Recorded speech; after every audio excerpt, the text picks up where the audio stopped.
আমাদেরকে কেউ যদি ভয় দেখানোর চেষ্টা করে আমরা তাদেরকে ভয় দেখাবো।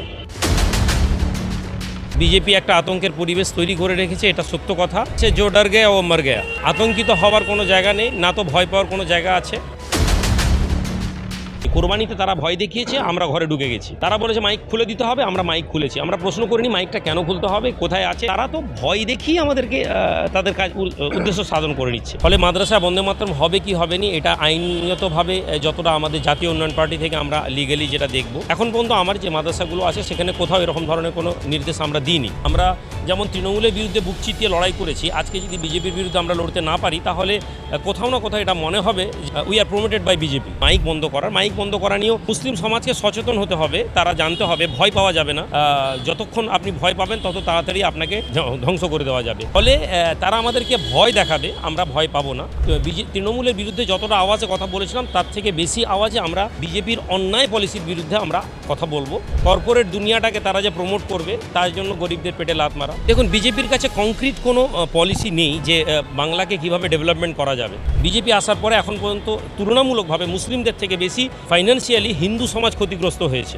বিশেষ করে মানুষদের বুলডোজার যে পলিসি, ইউপি বা বিজেপির যে একটা পলিসি, আমরা এগুলো শুনেছি এবং আমরা আগামীতে বৃহত্তর আন্দোলনের দিকে এগোনোর চেষ্টা করছি। তবে ভয় পাওয়ার কোনো জায়গা নেই। পশ্চিমবঙ্গের বাঙালিরা শুধুমাত্র মুসলিমরা অত্যাচারিত হচ্ছেন এই কয়েক নয়, এই এক মাসের কম সময়ের মধ্যেই যেভাবে সাধারণ হিন্দু মানুষেরা বিশেষ করে কোরবানি রিলেটেড ঘোষ সমাজ যেভাবে কষ্ট পেয়েছেন বা তারা যেভাবে ক্ষতিগ্রস্ত হয়েছেন, বিভিন্ন এলাকায় বুলডোজারের ম্যাক্সিমাম হিন্দু মানুষদের যে উচ্ছেদ হয়েছে, ফলে একটা বড় প্রতিবাদের পরিবেশ তৈরি হবে আমরা আশা করি।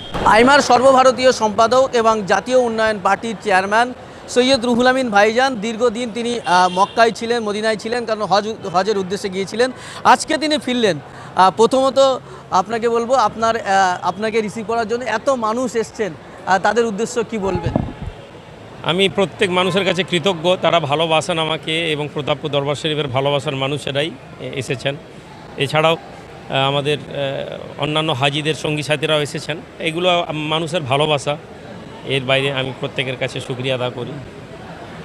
আজকে কিছুদিন যাবৎ আপনি মক্কা মদিনায় ছিলেন, তা এর মাঝখানে পশ্চিমবঙ্গে নতুন মন্ত্রিসভা গঠন হলো, নতুন সরকার হলো এবং সেখানে দেখা যাচ্ছে যে পশ্চিমবঙ্গে নতুন বিজেপি সরকার আসার পরে বিভিন্ন জায়গায় সংখ্যালঘু সম্প্রদায়, বিশেষ করে মুসলিম সম্প্রদায়ের মনে রীতিমতো ভয়, আতঙ্ক কাজ করছে।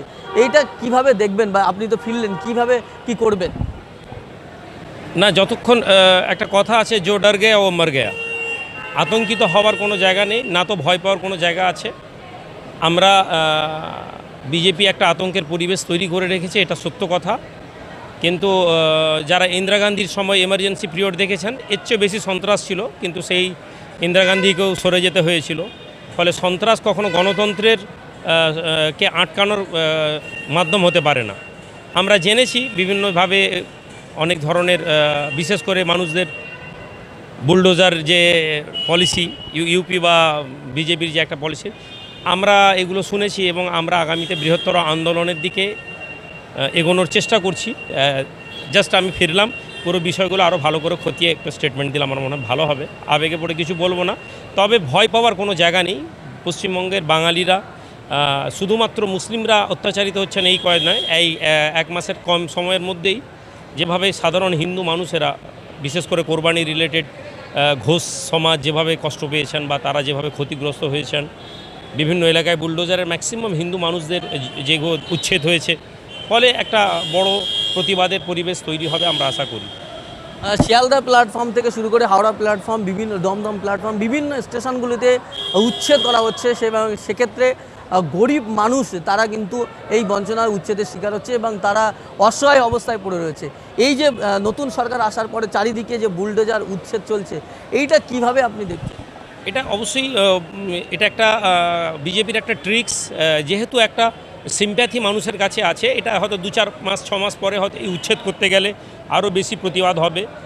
এটা অস্বীকার করার উপায় নেই যে একটা বৃহত্তর পশ্চিমবঙ্গের হিন্দু সমাজ চেয়েছিল যে পরিবর্তন হোক এবং বিজেপি ক্ষমতায় আসুক। তার সঙ্গে তৃণমূলের বিরোধিতা আমরা যারা করেছিলাম, যে তৃণমূলের যে ঔদ্ধত যে জায়গাটা তৃণমূল পৌঁছে গিয়েছিল, ফলে সেই জায়গায় দাঁড়িয়ে এই আনডিউ অ্যাডভান্টেজ যেটা বিজেপি এখন নেওয়া শুরু করেছে, তারা জানেই যে এই 1.5 মাস 2 মাস 3 মাসের মধ্যে বাঙালিদের যারা বিজেপিকে সরকার হিসাবে দেখতে চেয়েছিল তাদের মোহভঙ্গ হবে কিছু শ্রেণীর মানুষ ছাড়া। ফলে তার আগেই তাদের যে কর্পোরেট দুনিয়াতে আম্বানি আদানির মতন কর্পোরেটদেরকে যে প্ল্যাটফর্ম দেওয়া বা বিভিন্ন জায়গায় যে কর্পোরেট দুনিয়াটাকে তারা যে প্রমোট করবে তার জন্য গরিবদের পেটে লাথ মারা। ফলে সাধারণ মানুষরা যত তাড়াতাড়ি এটা প্রতিবাদের আটকাতে পারবে, নাহলে আগামীতে আরও বেশি পশ্চিমবঙ্গে সাধারণ মানুষেরা অভাবের দিকে এগিয়ে যাবে। বেশ কিছু জায়গায় মসজিদের মাইক খুলে নেওয়ার অভিযোগ উঠেছে, বিশেষ করে নিউ টাউন এরিয়াতে। সেখানে মসজিদের মাইক খুলে নেওয়ার এই অভিযোগ উঠছে বারবার। এই যে বিজেপি সরকার আসার পরে সংখ্যালঘুদের উপর একটা যেন করার চেষ্টা করা হচ্ছে এবং জোর করে মাদ্রাসায় বন্দে মাতরম পড়তে বাধ্যতামূলক করে দেওয়া হয়েছে। এই সমস্ত বিষয়গুলো সামনে আসছে। দেখুন, বিজেপির কাছে কংক্রিট কোনো পলিসি নেই যে বাংলাকে কিভাবে ডেভেলপমেন্ট করা যাবে। ফলে তারা এই চটকদার মুসলিমদেরকে টাইট দেওয়া হচ্ছে, এই কথা এই মোহ দিয়ে গোটা ভারতবর্ষে তারা এটাই করছে। হিন্দুত্ব একটা হাওয়া তুলে ধরেছে। ফলে মাদ্রাসা বন্দে মাতরম হবে কি হবে নি এটা আইনগতভাবে যতটা আমাদের জাতীয় উন্নয়ন পার্টি থেকে আমরা লিগালি যেটা দেখব, এখন পর্যন্ত আমার যে মাদ্রাসাগুলো আছে সেখানে কোথাও এরকম ধরনের কোনো নির্দেশ আমরা দিইনি। কিন্তু আগামীতে এটা কতটা আনুষ্ঠানিকভাবে আইনত কি বিষয় আছে এটা আমরা দেখে নিব। আমাদের বিষ্ণুপদ পণ্ডা মহাশয় আছেন, ওনাকে লিগ্যাল সেলেরও কিছুটা দায়িত্ব দেওয়া হয়েছে। উনি লিগ্যাল লয়ারদের সাথে কথা বলে এটাকে করবেন। এবং দ্বিতীয় হচ্ছে যে আমরা যেটা আপনাদেরকে মাইক বন্ধ করা নিয়েও মুসলিম সমাজকে সচেতন হতে হবে। তারা জানতে হবে ভয় পাওয়া যাবে না। যতক্ষণ আপনি ভয় পাবেন তত তাড়াতাড়ি আপনাকে ধ্বংস করে দেওয়া যাবে। এবং এই দৃষ্টান্ত কোরবানিতে দেখেছি, যারা ভয় পেয়ে কোরবানি থেকে পিছিয়ে এসেছেন তারা পিছিয়ে এসেছেন। আবার একটা বৃহত্তর সমাজ কোরবানি করেছেন পশ্চিমবঙ্গে, এবং সেখানে আমরা দেখেছি যে সে অর্থে প্রশাসনও কোনো বিরোধিতা করেনি। ফলে তারা আমাদেরকে ভয় দেখাবে, আমরা ভয় পাবো না। আমরা যেমন তৃণমূলের বিরুদ্ধে বুক চিতিয়ে লড়াই করেছি, আজকে যদি বিজেপির বিরুদ্ধে আমরা লড়তে না পারি তাহলে কোথাও না কোথাও এটা মনে হবে যে we are promoted by BJP. So আমরা তৃণমূলের বিরুদ্ধে যতটা আওয়াজে কথা বলেছিলাম তার থেকে বেশি আওয়াজে আমরা বিজেপির অন্যায় পলিসির বিরুদ্ধে আমরা কথা বলবো। কিন্তু ওই যে বললাম যে আমরা এমন নয় যে আমরা শুধুমাত্র হিন্দু মুসলিম ইস্যু নিয়ে কথা বলবো। বিজেপি আসার পরে এখন পর্যন্ত তুলনামূলকভাবে মুসলিমদের থেকে বেশি ফাইন্যান্সিয়ালি হিন্দু সমাজ ক্ষতিগ্রস্ত হয়েছে। মুসলিমরা সোশিয়ালি কিছু কথাবার্তায় বন্দে মাতরম মাইক বন্ধ করো এরকম ধরনের, বাট যদি ফাইন্যান্সিয়াল দেখা যায় এবং সোশিও ইস্যুকে দেখা যায় তো হিন্দু সমাজ বেশি হয়েছে। বেশ কিছু জায়গায় ইনসিডেন্ট ঘটেছে, সেখানে তার মধ্যে উল্লেখযোগ্য যে ক্যানিংয়ের মৌখালীতে 3 জন মুসলিম যুবককে কিছু হিন্দুত্ববাদী যুবকরা বাংলাদেশি জেহাদি বলে মারধর করেছে এবং তারা রীতিমতো আক্রান্ত অবস্থায় পড়ে আছে। কি বলবেন এই বিষয়ে? না, দেখুন, এটাকে বুঝতে গেলে পুরো পশ্চিমবঙ্গের মুসলিম সমাজকে বুঝতে হবে যে ইংরেজিতে একটা কথা আছে, offence is the best defence. আমি আপনাদেরকে এটার সাথে সাথে একটা ঘটনা দেখাই। পূর্ব মেদিনীপুর জেলায় এইরকম এক সন্ত্রাসী একটি ছেলে মুসলিম এলাকায় গিয়ে টিজ করতে চেয়েছিল, মুসলিম ছেলে মেয়েদেরকে খারাপ কথা বলতে গিয়েছিল। আমার পূর্ব মেদিনীপুর জেলার মহিলারা সেই যুবককে ধরে আটকেছে, প্রতিবাদ করেছে এবং পরবর্তীকালে প্রশাসনের কাছে তারা অবজেকশন করেছে, ভয়ে সেই লোকটি পালিয়ে গেছে। ফলে আপনাকে কেউ ভয় দেখাবে আর আপনি ভয় পেয়ে যাবেন, এটা কখনো পলিসি হতে পারে না। আমাদেরকে কেউ যদি ভয় দেখানোর চেষ্টা করে আমরা তাদেরকে ভয় দেখাবো। এবং আমাদের এতটা বিশ্বাস আছে পশ্চিমবঙ্গের প্রশাসন এখনও নিরপেক্ষভাবে কাজ করছে।